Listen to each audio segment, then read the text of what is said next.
ಕೊಟ್ಟೂರು ಬಸವೇಶ್ವರ ರಥೋತ್ಸವ ಇದೆ, ಯಾರು ಬರಲ್ಲ, ನಾನು ಬರಲ್ಲ, ನೀನು ಬರಲ್ಲ ಅಂತ ಹೇಳ್ತಿದ್ರು.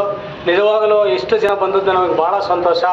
ಅದು ಪ್ರಮುಖವಾಗಿ ನಮ್ಮ ರಾಜ್ಯ ಮುಖಂಡರು ಕರುಣಾನಿಧಿ ಕಾಮ್ರೇಡ್ ಅವರು ಬರ್ತೀವಿ ಅಂತಂದು ಹೇಳಿ ನಮಗೆ ಭಾಸ್ಕರ್ ರೆಡ್ಡಿ ಹೇಳಿದರು ಬರ್ತಾರಂತ. ಹಾಗೆ ನಮ್ಮ ರಾಜ್ಯ ಮುಖಂಡರಾದಂಥ ವಿರೂಪಾಕ್ಷ ವಕೀಲರು ಅವರು ಯಾವಾಗಲೂ ಅವರೇ ಭಾಷಣ ಮಾಡ್ತಿದ್ರು, ಅವರೇ ನಮ್ಮನ್ನೆಲ್ಲ ಒಂದು ನಿಜವಾದ ಒಂದು ಗ್ರೂಪಿಗೆ ಕೊಂಡೊಯ್ದು ಅವರು ನಮ್ಮನ್ನು ಈ ಮಟ್ಟಕ್ಕೆ ತಂದಿರತಕ್ಕಂಥ ವಕೀಲರು ಕೂಡ ಅಭಿನಂದನೆಗಳು ಹೃದಯಪೂರ್ವಕವಾಗಿ. ನಮ್ಮ ಕರುಣಾನಿಧಿ ಕಾಮ್ರೇಡ್ ಕೂಡ ಅಭಿನಂದನೆಗಳನ್ನು ಸಲ್ಲುತ್ತಾ, ಇವತ್ತು 2014ರಲ್ಲಿ ನರೇಂದ್ರ ಮೋದಿ ಸರ್ಕಾರ ಬಂತು.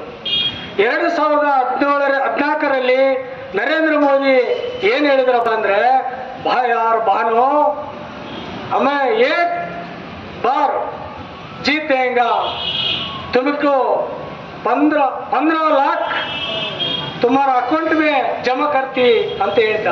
ಅಂದರೆ ಒಂದು ಸಲ ನಮ್ಮನ್ನು ಅಧಿಕಾರಕ್ಕೆ ತಂದರೆ 15 ಲಕ್ಷ ನಿಮ್ಮ ಅಕೌಂಟಿಗೆ ಹಾಕ್ತೀವಿ ಅಂತ ಹೇಳಿದರು. 15 ಪೈಸೆ ಕೂಡ ಹಾಕಲಿಲ್ಲ. ಆಮೇಲೆ 500,000 ನೋಟ್ ಬ್ಯಾನ್ ಮಾಡಿದರು. 50 ದಿನ ತೇರು ಮೈ ಇಡೀ ಭಾರತ ದೇಶ ಅಚ್ಚ ದಿನ ಆತಿ ಅಂತ ಹೇಳಿದರು.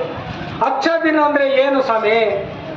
ನರೇಂದ್ರ ಮೋದಿ ಅವರೇ, ನೀವು ಮಾತಾಡಿದ್ದೇನು, ನೀವು ಮಾಡ್ತಿರೋದೇನು, ನೀವು ಜನರಿಗೆ ಆಶ್ವಾಸನೆ ಕೊಟ್ಟಿರೋದೇನು? ಮಾರಕವಾದಂಥ ಕಾನೂನುಗಳು ತರ್ತಾ ಇದ್ದೀರಲ್ಲ, ಮುಂದಿನ ದಿನಗಳಲ್ಲಿ ನಿಮ್ಮನ್ನ ಬಿಡಬೇಕಾ ನಾವು ಸುಮ್ಮನೆ? ನೇಪಾಳದಲ್ಲಿ ಪ್ರಧಾನಮಂತ್ರಿನ ಉಪ ಪ್ರಧಾನಮಂತ್ರಿನ ಉಳ್ಳುಳ್ಳಾಡಿಸಿ ಬರೀ ಕೈಲಿ ಬಡಿದ್ರು, ಬೇರೆ ವಿಚಾರ ಮಾತಾಡಕ್ ಹೋಗಲ್ಲ ನಾನು, ಬರೀ ಕೈಲಿ ನೇಪಾಳದಲ್ಲಿ ಬಡಿದ್ರು. ಇಲ್ಲಿ ಆ ರೀತಿ ಆಗೋದು ಬೇಡ ಅಂದ್ರೆ ಬಡವರಿಗೆ, ರೈತರಿಗೆ, ದಲಿತರಿಗೆ ಮತ್ತು ಪಂಚಾಯತಿ ನೌಕರರಿಗೆ, ಅಂಗನವಾಡಿಯರಿಗೆ ನೀವು ಸೂಕ್ತವಾದಂಥ ಒಂದು ಕಾನೂನು ತರ್ತೀರೇನೋ ಅಂತ ತಿಳ್ಕೊಂಡಿದ್ದೀವಿ ನಾವು. ಆದರೆ ಮಾರಕವಾದಂಥ ಕಾನೂನುಗಳು ತರ್ತೀರಂತ ಅನ್ಕೊಂಡಿದ್ದಿಲ್ಲ. ಇವತ್ತು ಬಂಡವಾಳ ಸಾಯಿಗಳ ಪರವಾಗಿ ಖಾಸಗೀಕರಣ ಮಾಡಲು ಹೊಂಟಿದ್ದೀರಿ. ಅಂಬಾನಿ ಅದಾನಿಗೆ ಸಾವಿರಾರು ಕೋಟಿ ಅವರ ಅಕೌಂಟಿಗೆ ಬಿತ್ತು. ನಾವು ಲಾಕ್ಡೌನ್ ಆದ ಸಂದರ್ಭದಲ್ಲಿ ನಮ್ಮ ಬಡವರಿಗೆ, ರೈತರಿಗೆ, ದಲಿತರಿಗೆ ಕೂಳಿಲ್ಲ. 3 ತಿಂಗಳು ನಮಗೆ ಕೂಳಿಲ್ಲ. ಆದರೆ ಅಂಬಾನಿ ಅದಾನಿ ಖಜಾನೆ ತುಂಬಿತು. ಏನ್ ಹೇಳಿದ್ರಿ ನೀವು ನರೇಂದ್ರ ಮೋದಿ ಅವರೇ? ಗಂಗಾಳ ಒಳಗ ಲೈಟ್ ಆಫ್ ಮಾಡಿ ಗಂಗಾಳ ಹೊಡೀರಿ, ಒಳಗ ತಬಲ ಹೊಡೀರಿ ಅಂದ್ರಿ ನೀವು. ಇದು ಮೂಢನಂಬಿಕೆಗೆ ನೀವು ಪ್ರಧಾನಮಂತ್ರಿ ಮೂಢನಂಬಿಕೆಗೆ ಹೋಗಿರಿ, ಮರೆ ಹೋಗಿರಿ.